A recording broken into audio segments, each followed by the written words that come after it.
નમસ્કાર મિત્રો, education update ચેનલમાં આપનું હાર્દિક સ્વાગત છે.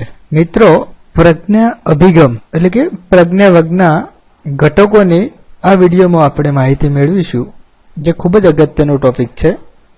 જેમાં ટેટ, ટાટ, એસટાટમાં મેથડમાં આના પ્રશ્નો પૂછાતા હોય છે, જેનો ખ્યાલ દરેકને હોવો જરૂરી છે. તો એનો અભ્યાસ કરીશું આ વિડીયોમાં. પ્રજ્ઞાવર્ગના ઘટકોની સમજ. એમાં પહેલો ટોપિક છે કાર્ડ અને માઇલસ્ટોનની સમજ. દરેક વિષયના અલગ અલગ કાર્ડ હોય છે અને ચિત્રો પણ અલગ હોય છે. અમુક કાર્ડ પૂરા થાય એટલે એક માઇલસ્ટોન પૂરો થયો ગણાય, જેને એક થોભલાથી દર્શાવાય છે અને તેમાં તે માઇલસ્ટોનનો નંબર હોય છે. તમામ વર્ગના માઇલસ્ટોન સળંગ ક્રમશઃ હોય છે. જાતે શીખીએ, પાકું કરીએ, વાંચનમાળા. ધોરણ 3-4 માટે બાળકોને વધુ અભ્યાસ અને મહાવરા તથા ગૃહ કાર્ય માટે પર્યાવરણમાં જાતે શીખીએ, ગણિતમાં પાકું કરીએ તથા ગુજરાતીમાં વાંચનમાળા આવે છે.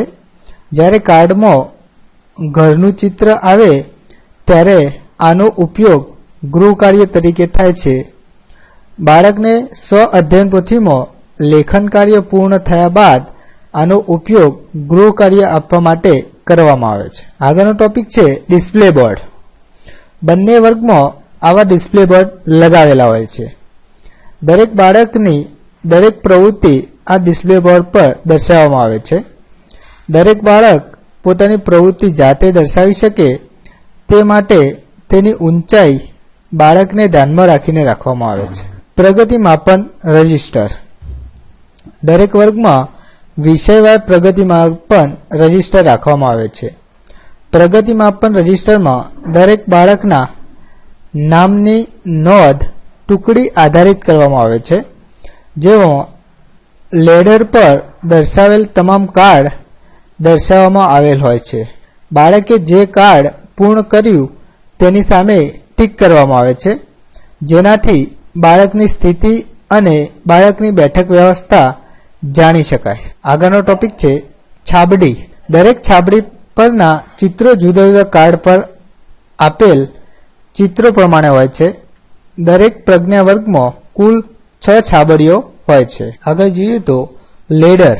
લેડર એટલે સામાન્ય ભાષામાં પાઠ્યક્રમ કહેવાય. ગુજરાતી, પર્યાવરણ, ગણિતના અલગ અલગ લેડર હોય છે. લેડરમાં બંને ધોરણના ભેગા કાર્ડ અને માઇલસ્ટોન દર્શાવેલા હોય છે.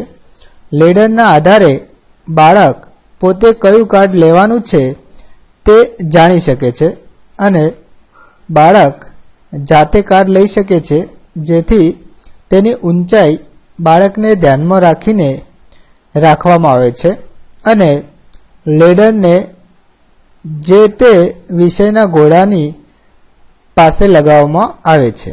આગળ છે સ્વ અધ્યયન પોથી. દરેક બાળકને વિષયમાં સ્વ અધ્યયન પોથી આપવામાં આવે છે. બાળક જ્યારે પેન્સિલનું કાર્ડ આવશે ત્યારે સ્વ અધ્યયન પોથી લઈને બેસશે અને કાર્ડ આધારિત તેમાં જરૂરી વિગતો પૂરશે. શિક્ષક તેની ચકાસણી કર્યા બાદ તેને જરૂરી માર્ગદર્શન અને પ્રોત્સાહન આપશે. સપ્તરંગી પ્રવૃત્તિઓ અને સપ્તરંગી પ્રવૃત્તિ માપન રજિસ્ટર. સપ્તરંગી પ્રવૃત્તિઓમાં શિક્ષકે કરવાની તમામ પ્રવૃત્તિ કરાવવાની રીત અને જરૂરી સામગ્રીની વિગતો આપવામાં આવી છે, જેનું 7 ભાગમાં વિભાજન કરવામાં આવ્યું છે. જે ટુકડીને જ્યારે જે પ્રવૃત્તિ કરવામાં આવે તો તે પ્રવૃત્તિની નોંધ સપ્તરંગી પ્રવૃત્તિ રજિસ્ટરમાં તેના વિભાગમાં તારીખ સાથે કરવામાં આવે છે અને સાથે તેનું અલગથી એકંદરી પત્રક પણ નિભાવવામાં આવે છે. આગળ જોઈએ તો TLM બોક્સ. TLM બોક્સમાં કાર્ડ આધારિત બાળકોને શિક્ષણ કાર્યમાં ઉપયોગી TLMનું નિર્માણ કરી મૂકવામાં આવે છે, જેથી બાળક પોતાની જાતે તેના કાર્ડ પ્રમાણે TLM લઈ અભ્યાસ કરી શકે. જેથી TLM બોક્સ નીચે મૂકવામાં આવે છે. ઘોડા એટલે કે રેક. તમામ ઘોડામાં માઇલસ્ટોન વાઇઝ કાર્ડની ગોઠવણી કરવામાં આવે છે.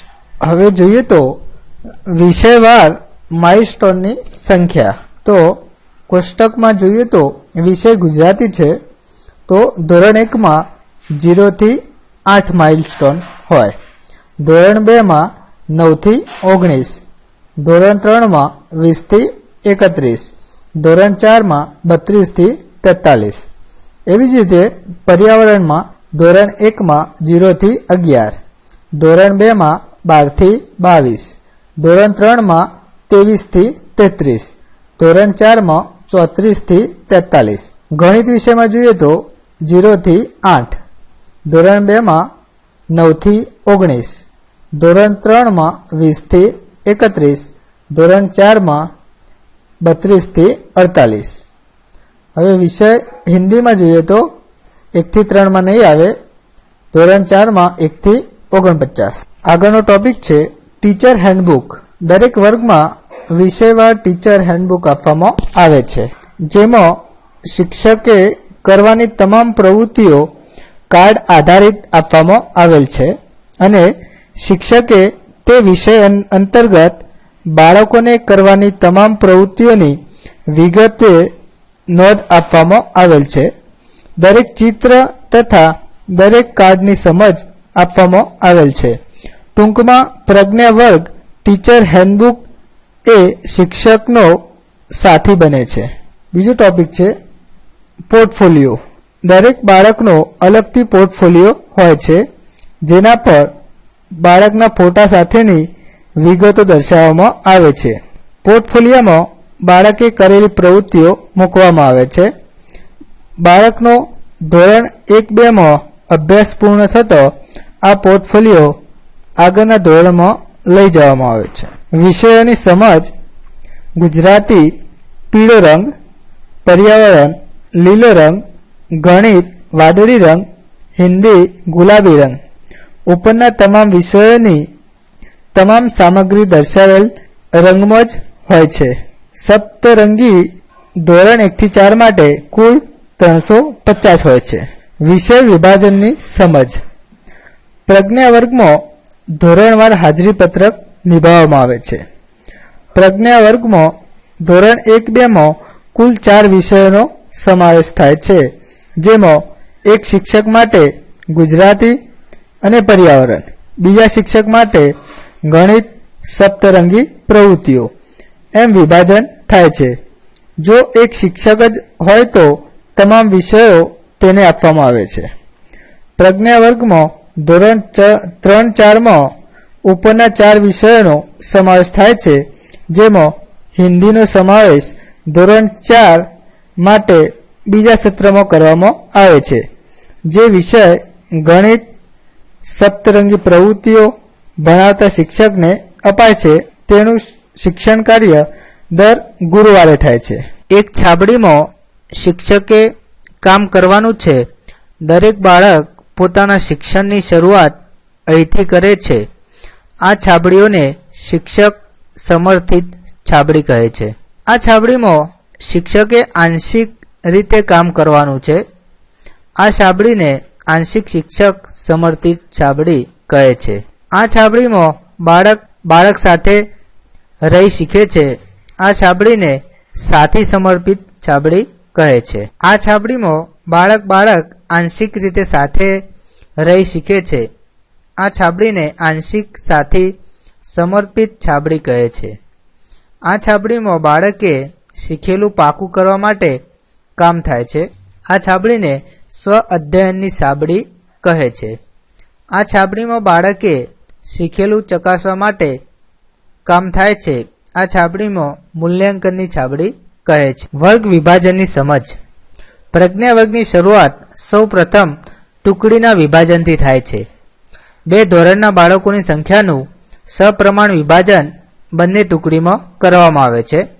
2 ધોરણના 2 પ્રજ્ઞા વર્ગો બનાવવામાં આવે છે. જો સંખ્યા ઓછી હોય અને શિક્ષકની ઘટ હોય તો તેવા સંજોગોમાં એક વર્ગમાં પ્રજ્ઞા વર્ગ ચલાવાય છે. પ્રજ્ઞા વર્ગમાં ધોરણવાર હાજરી પત્રક નિભાવવામાં આવે છે. પ્રજ્ઞા વર્ગમાં ધોરણવાર હાજરી પત્રક નિભાવવામાં આવે છે.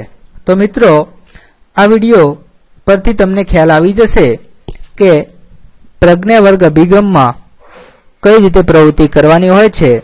તો વિડીયો જોવા બદલ તમારો ખૂબ ખૂબ આભાર.